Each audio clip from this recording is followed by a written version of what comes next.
رجعنا لكم مشاهدينا مع فقرتنا الثانية واللي هنتكلم فيها عن الصيام وأحكام الصيام هنفضل نتكلم في هذا الموضوع طول الوقت لأنه في ناس بيبقى عندها بعض الوقت لغط أو لخبطة في بعض الأحكام.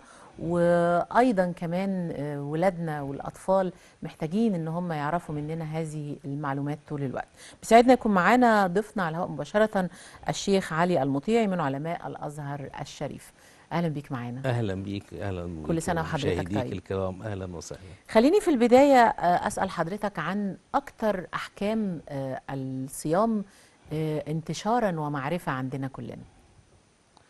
اكتر حاجه يعني في احكام الصيام احنا نعرفها ان الصيام امتناع عن الطعام والشراب و... وشهوه الفرج في نهار رمضان، دي اكتر حاجه نعرفها. مم. لكن الحقيقه الصيام اعمق من كده بكتير قوي. الصيام هو صيام كامل، صيام ظاهرا وباطنا، صيام الجوارح عن كل ما حرم الله سبحانه وتعالى. يعني مش قضية أكل وشرب بس. صحيح. الأكل والشرب والجماع المباح هذه مباحات ربنا سبحانه وتعالى يعني أباحها في غير نهار رمضان. في الأصل هي مباحة. الله حرم علينا في الصوم تلك المباحات، مم. فما بالك بالمحرمات. فتصوم العين أيضا عن النظر إلى ما حرم الله، وتصوم الأذن عن سماع ما حرم الله، ويصوم الفم أو اللسان عن الكلام بالكذب بالغيبة بالنميمة عن كل ما حرم الله. أن تصوم اليد عن كل ما حرم الله، أن تصوم الأقدام في عن السعي السير فيما حرم والسعي الله. إلى شيء في مثلا فتنة بين الناس أو إلى آخره. مم. فهذا مفهوم الصيام اللي مفروض الناس تكون عارفاه. والصيام الحقيقة برضه من الناس اللي فاكرة في أحكام الصيام فاكراها برضه غلط. فاكرين إن هم بعد الفطار يعملوا اللي هم عايزينه. مم. يعني واحد مثلا عايز يتكلم في سيرة حد، يقول له خلينا بعد بعد الفطار. الفطار نتكلم. بنتكلم بقى اه. ونلم بعد الفطار. القضية مش كده خالص. مم. ربنا سبحانه وتعالى بيقول فمن شهد منكم الشهر فليصمه. مم. فأنت تصومين الشهر كله. لكن شوفي ربنا مش بيقول ساعات ايه. الصيام فقط. بيقول ايه شوفي ربنا سبحانه وتعالى بيقول ايه.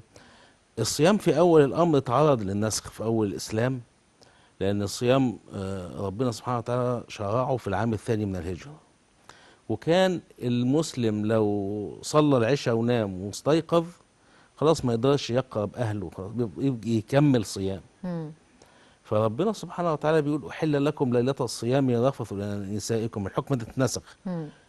رفث الى نسائكم هن لباس لكم وانتم لباس لهن، علم الله انكم كنتم تختانون انفسكم فتاب عليكم وعفى عنكم فالآن. شوف الآن فالآن. معلش اسمح لي، يعني ايه الحكم ده اتنسخ؟ نسخ الحكم هو إلغاء الحكم. اه. ربنا سبحانه وتعالى بيقول ما ننسخ من آية أو ننسها نأتي بخير منها أو مثلها. مم. ألم تعلم أن الله على كل شيء قدير.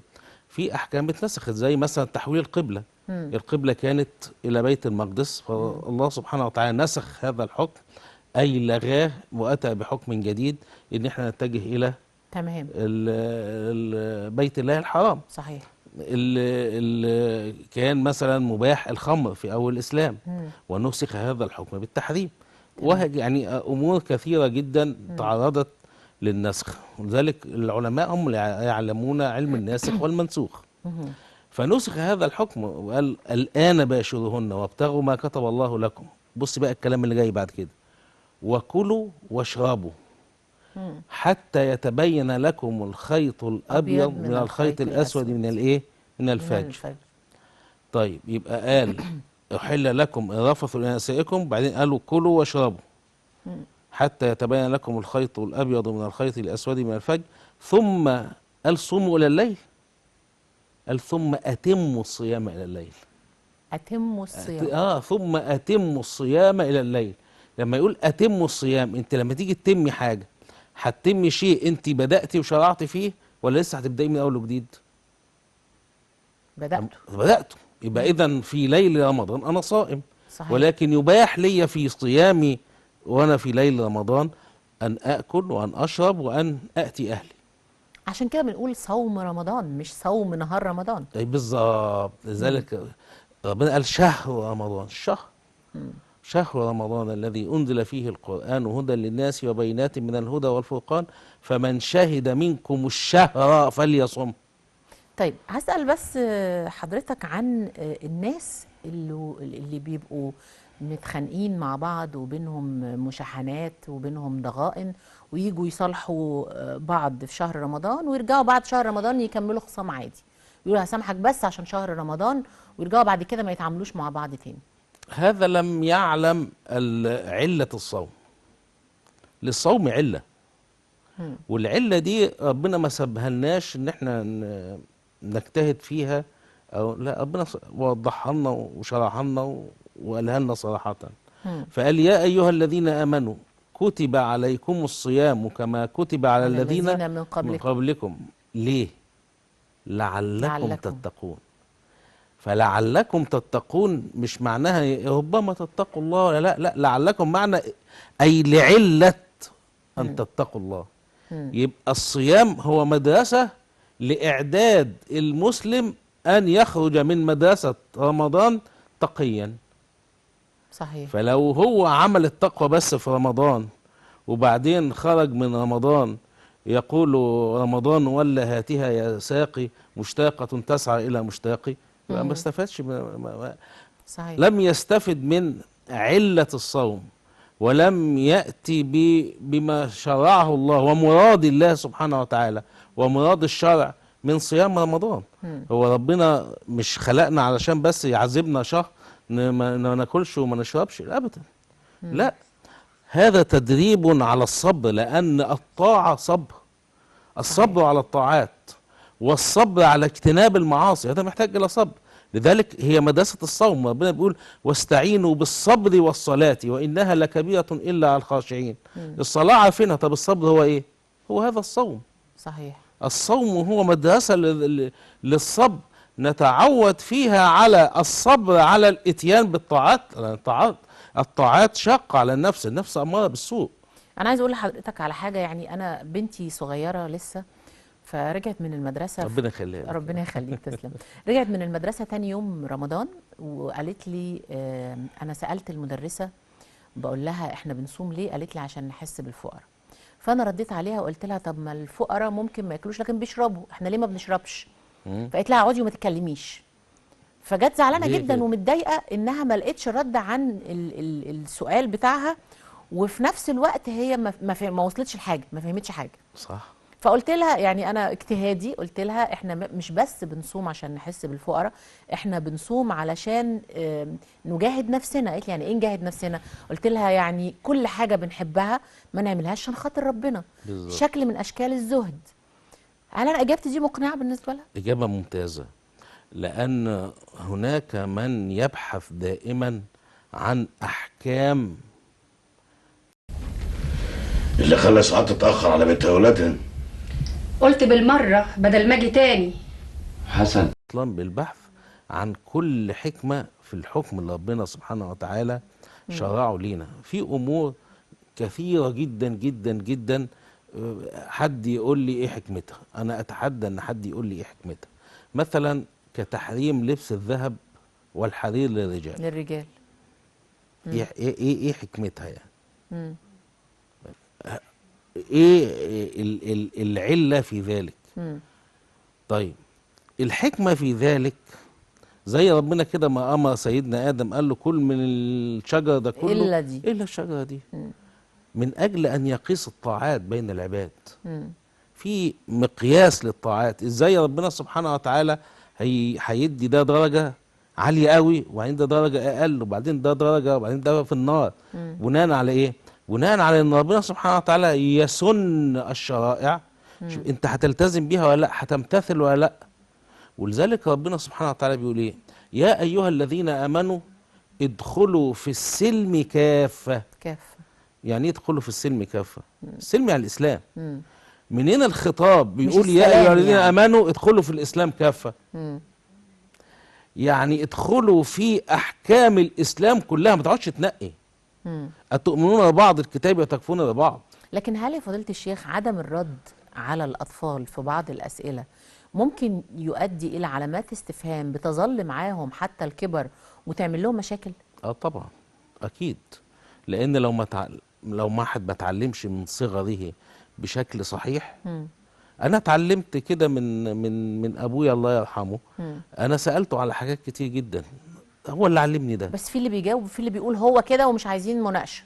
لا هو يقول له هنسأل، ربنا قال فاسألوا أهل الذكر إن كنتم لا تعلمون. لا تعلمون. مش عيب إن حتى ابني يسألني سؤال وأنا ما كنتش عارف، أقول له طب يا حبيبي نسأل الشيخ، أو سألني سؤال علمي طب نسأل الأستاذ في العلم دون. فاسأل أهل الذكر، فاسألوا أهل الذكر إن كنتم لا تعلمون، وكل أهل ذكر في تخصصي. فمش عيب إن أنا أبقى مش عارف وأقول له بالعكس، ده أنا هعلم ابني إنه يسأل أهل التخصص. هو بالله عليك هو ادانا في داهية وعمل لنا التطرف في الدين، إلا إن غير المتخصصين بدأ منهم اللي يتحدث في الدين ويعملوا قنوات ويعملوا غير متخصصين، ولا واحد فيهم درس في أي معهد علمي ديني معتمد ولا يحق له الفتوى من الأساس. للأسف بيفتوا. وإيه ما ده اللي ضيعنا؟ هو اللي عمل الإرهاب إيه؟ اللي عمل الإرهاب ناس أفتوا لهم بالإرهاب لأنهم جهلاء يخاطبون من هم أجهل منهم. فهي دي المصيبة السوداء. طب حكم الإفطار فضيلة الشيخ، يعني في حد أفطر غصب عنه أو عنده عذر، هل هو الحكم اللي هو إطعام المساكين فقط ولا في أحكام أخرى؟ لا شوفي، هو أنا عندي الإفطار في حاجتين. في عندي إفطار لعلة عارضة، يعني دي هتاخد وقتها وتخلص. زي مثلا الحامل والدكتور قال لها ما تصوميش، اللي بترضع والدكتور قال لها ما ينفعش وانت بترضع تصومي. زي واحد جاله مرض يعني وهيزول بس لازم ياخد دواء في مواعيده فيفطر. حقن مثلا مضاد حيوي ايا كان. لا هي الحقن اصلا ما تفطرش، ده اكيد. الحقن ما تفطرش، يعني احنا شفنا كمية فتاوى في ان كل ما يدخل الى الجسم يفطر. لا، إلى كل ما يدخل من فتحة تؤدي للجوف، لكن الحقنة مش فاتحة للجوف. يعني أنا لو خدت المضاد الحيوي حبوب أفطر، تفطري. لكن لو حقنة ما أفطرش؟ ما تفطريش. دي جديدة بالنسبة لي. طيب كويس. هذا ما عليه مدار الفتوى في مصر أيضا كلها، يعني حقن الأنسولين اللي تحت الجلد، حقن الوريد، حقن العضل لا تفطر. الخلاف بس في الحقنة الشرجية. يعني الخلاف في الحقنة الشرجية. طيب إذا حد اضطرته الأمور في شهر رمضان إنه يعمل عملية وفترة النقاهة لازم ياكل ويتغذى، هل ده ليه حكم؟ خلاص ما احنا قلنا اهو مريض يبقى فترة نقاهة وبعد كده هيخف ويقوم والحمد لله يبقى زي الفل، يعوض الأيام عادي. يبقى فعدة من أيام أخرى. من أيام أخرى. ربنا بيقول إيه؟ فمن كان منكم مريضا أو على سفر فعدة من أيام أخرى. سفر، واحد مسافر، هذه علة طارئة. هيفضل حياته كلها مسافر؟ لا، هيتوقع يسافر، هيوصل هيقعد كام يوم طب سؤال سريع، هل لا يجوز الطلاق في رمضان فعلا؟ لا بس نكمل بس الأول وأرد عليكي في دي. نكمل بس قلة الصبر. يبقى أنا عندي المريض اللي هو مرضه هيشفى إن شاء الله، ده ربنا قال له فعدته من إيه؟ من أيام أخرى. فطر 5 أيام 7 أيام فطر شهر. الشهر مثلا طلع رمضان مثلا 29 يوم وهو فطر 29 يوم، يبقى هيقضي 29 يوم. تمام. طلع 30 يوم مفيش كفارة؟ لا الكفارة ده موضوع تاني خالص. الكفارة دي عند بعض من قال إن عدى عليه السنة وجاله رمضان التاني ولم يقدم عليه. تمام. فمذاهب قالت إن هو عليه قضاء وكفارة، لكن السادة الأحناف قالوا لا عليه قضاء بس. عليه قضاء. لكن كده هنقول أخف عشان ما نبقاش شاقين على الناس. بالزبط. هنقول على الأقل عليه قضاء، لازم بالزبط. قضاء. في 30 ثانية بقى موضوع الطلاق في رمضان. في مريض بقى نتكلم نوع تاني من المرض. هقول لك في مريض مزمن، مرض مزمن. يعني المرض المزمن ده اللي هو لا يرجى شفاؤه. مثلا مريض بيعمل مثلا عنده الكلى، عنده فمش هيقدر يعوض الايام، مش هيقدر يعوض، او مسن الى يعني شيخ او عجوز وخلاص لا ما يقدروش يصوموا، دول ففدية طعام مسكين. يوم بيوم يفدي طعام المسكين. قضية الطلاق في رمضان ملوش علاقة بالصيام يعني. يجوز الطلاق في رمضان وفي غير رمضان يعني رمضان ما هواش من المحرمات بس الطلاق. اعتقد يعني لا يستحب. هو في اصلا ناس لا بتقول يستحب الطلاق اصلا. في ناس بتقول كده. هو الطلاق لا يستحب اصلا سواء كان في رمضان ولا غير رمضان. يعني ربنا صحيح عايزين نحافظ على الاسر وعلى صحيح. البيوت وكيان الاسره الاسلاميه، صحيح. انها لا تهدم بسهوله. صحيح. فلا بس رمضان ملوش علاقه بالمساله، لكن في امور تانية في الطلاق يحرم ولا ما يحرمش. اللي هو في حاجه اسمها الطلاق السني، في حاجه اسمها الطلاق البدعي.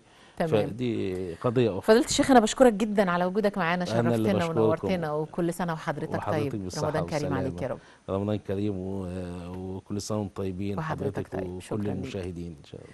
مشاهدينا احنا لسه مستمرين مع حضراتكم بعد الفاصل، فقرتنا الثالثة، خليكم معانا.